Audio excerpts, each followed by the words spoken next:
Os acontecimentos atuais à luz da Bíblia, com o pastor Érico Rodolfo Bussinger.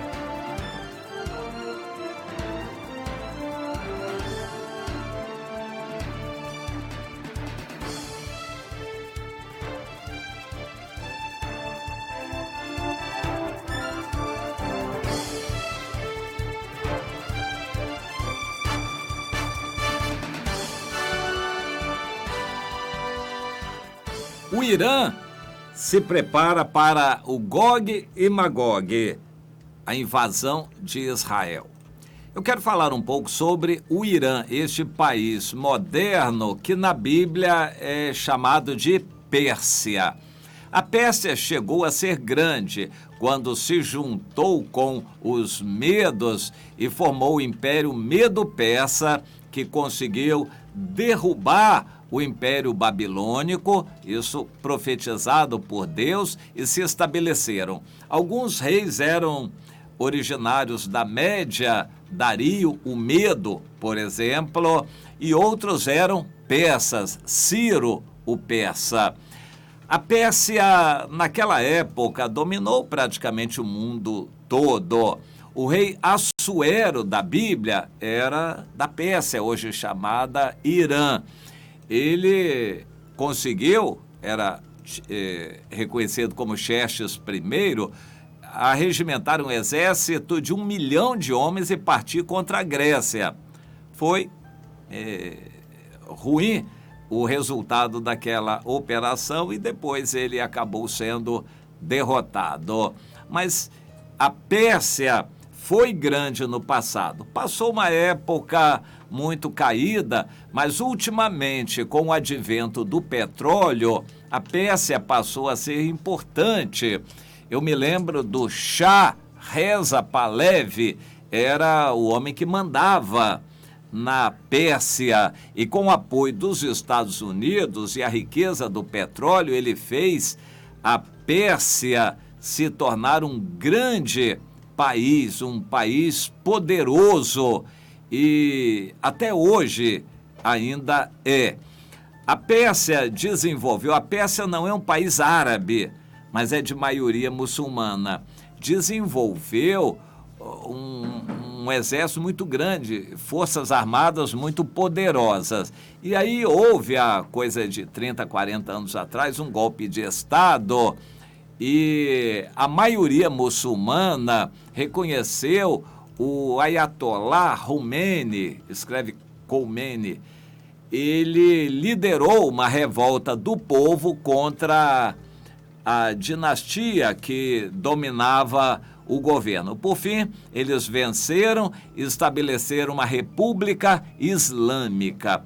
Teoricamente, quem manda nessa república islâmica é o líder muçulmano principal, que é xiita. O líder principal é o chefe supremo, mas eles elegem um parlamento e um primeiro-ministro que governe. Atualmente ele se chama Rouhani. Este é eleito periodicamente, mas o líder supremo é o Khamenei, o Ayatollah Khamenei. Hoje é considerado o líder supremo do Irã. O Irã é um país rico, investiu em inteligência, estudo, é um país com uma alta concentração de pessoas formadas, pós-graduadas, doutores. Por exemplo, o parlamento do Irã é constituído de todas as pessoas formadas em nível superior. A maioria são mestres e muitos são doutores, PhDs, isso no parlamento. Não tem nenhum tiririca, nenhum perrapado, nenhum palhaço analfabeto. Eles só tem gente altamente estudada. É um país que desenvolveu tecnologia, a internet está muito à frente do Brasil, no Irã. O Irã continua sendo um país forte e poderoso. Hoje, eles estão num ativismo muçulmano muito forte e dominam os palestinos através do chamado Hamas. É o Irã que controla os palestinos através do Hamas e incita os palestinos à violência, quer usar os palestinos em violência contra Israel.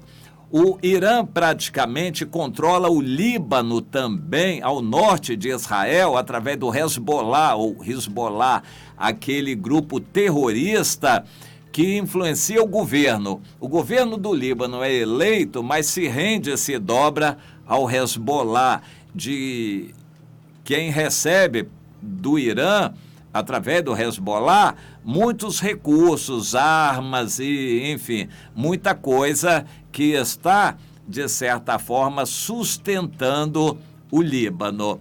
O grande sonho do Irã é agora entrar dentro da Síria, porque praticamente cerca Israel por quase todos os lados. O Irã acalenta este sonho e está investindo pesadamente há muito tempo em armas. Os Estados Unidos, detectando isso, têm pressionado o Irã com bloqueios comerciais para diminuir a riqueza do Irã. Ultimamente, por causa disso, o Irã está passando por uma crise econômica, mas eles não deixam a soberba e o sonho de destruir Israel.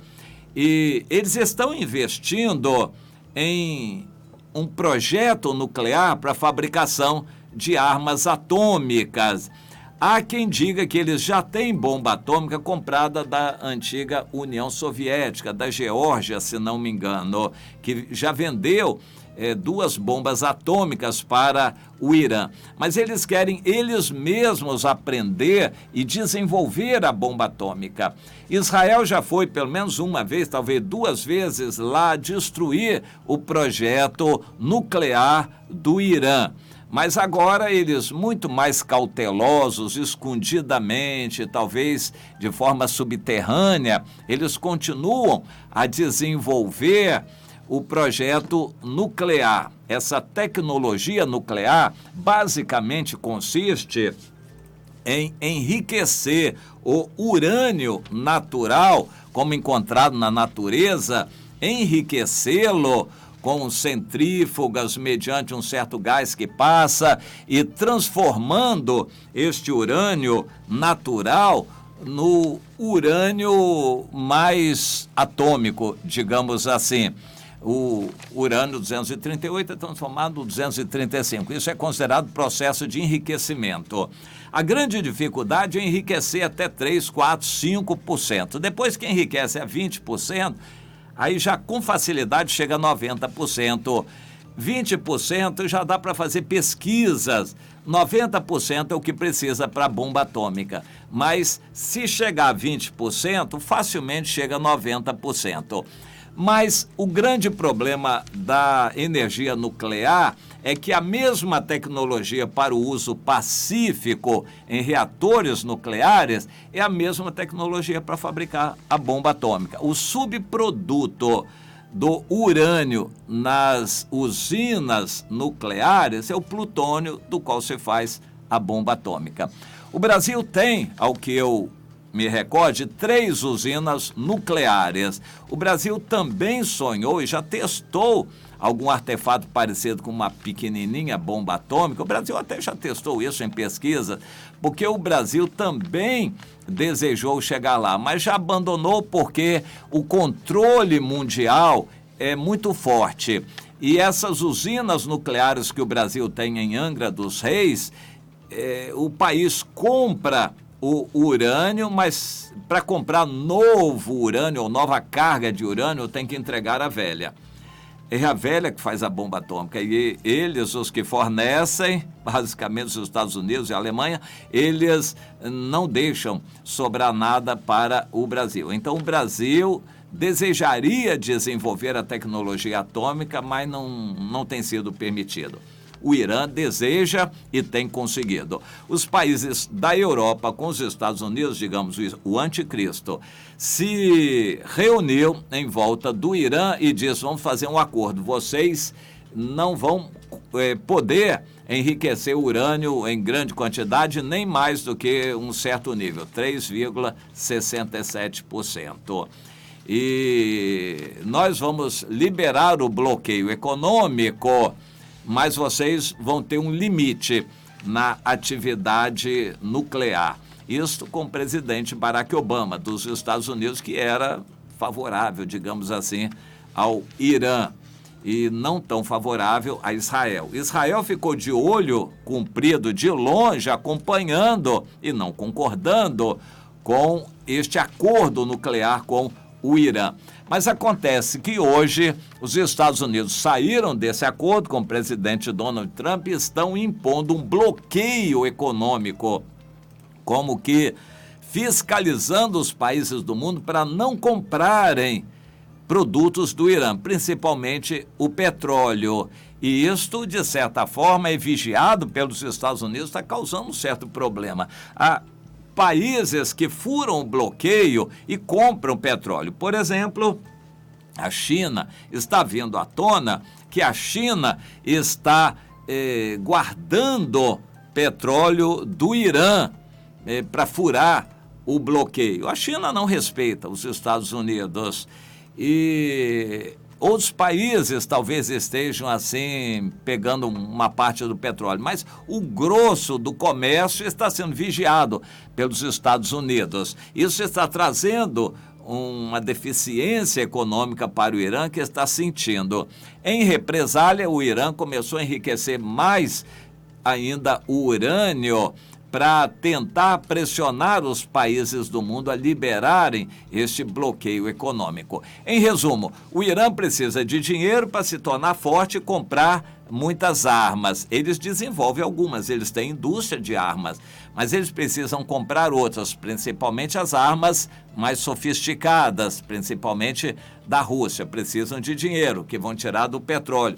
Mas eles precisam de dinheiro para financiar o movimento terrorista no mundo. O Hezbollah no Líbano, no norte de Israel, o Hamas, que são os palestinos na faixa de Gaza, e botar soldados dentro da Síria, o que eles estão tentando fazer. Israel está bombardeando quase todo dia para não deixar. Quando eles conseguirem entrar na Síria, e a Rússia está apoiando a entrada do Irã na Síria, Israel vai ficar literalmente cercado. Então, o papel do Irã junto com a Síria já está bem definido no Gog e Magog, que é a invasão próxima de Israel. A Rússia, embora inicialmente não quisesse, está sendo obrigada, levada pelas circunstâncias, a cada dia se aprofundar mais ali na Síria, ao lado de Israel. E o outro participante fundamental para completar o quadro é a Turquia, que é um país poderoso que era adversário da Rússia. Hoje, a Turquia, que é vizinha, está se aproximando da Rússia e declarando ódio a Israel. Então, por um lado, a Turquia vem pelo norte, o Gog e Magog vem do norte, e o Irã vem do leste para atacarem Israel.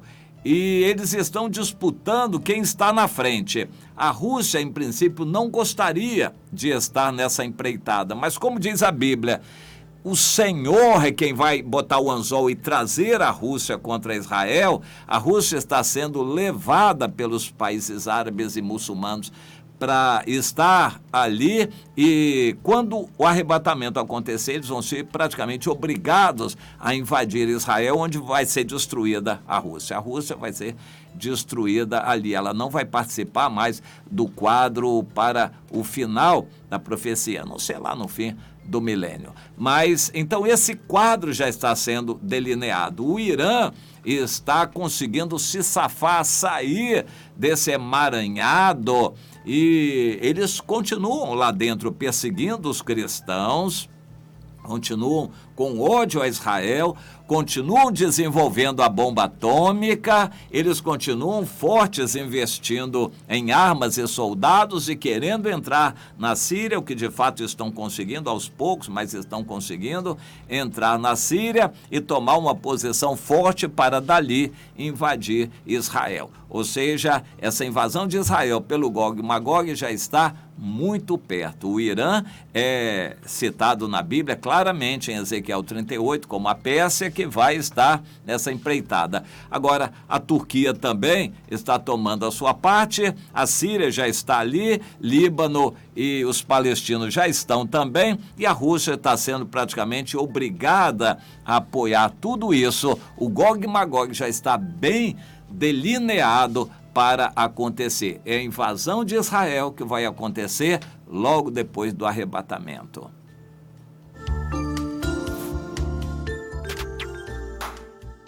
Faça a sua vida andar mais rápido. Na Forte Cicle, em Parque Paulista, Caxias, você encontra bicicletas e scooters elétrica em vários modelos e cores e com os melhores preços da região. Forte Cicle não apenas realiza seu sonho de uma bicicleta ou scooter elétrica, mas também cuida dela para você. Fazemos toda a parte de manutenção. Avenida Automóvel Clube, quadra 4, lote 4.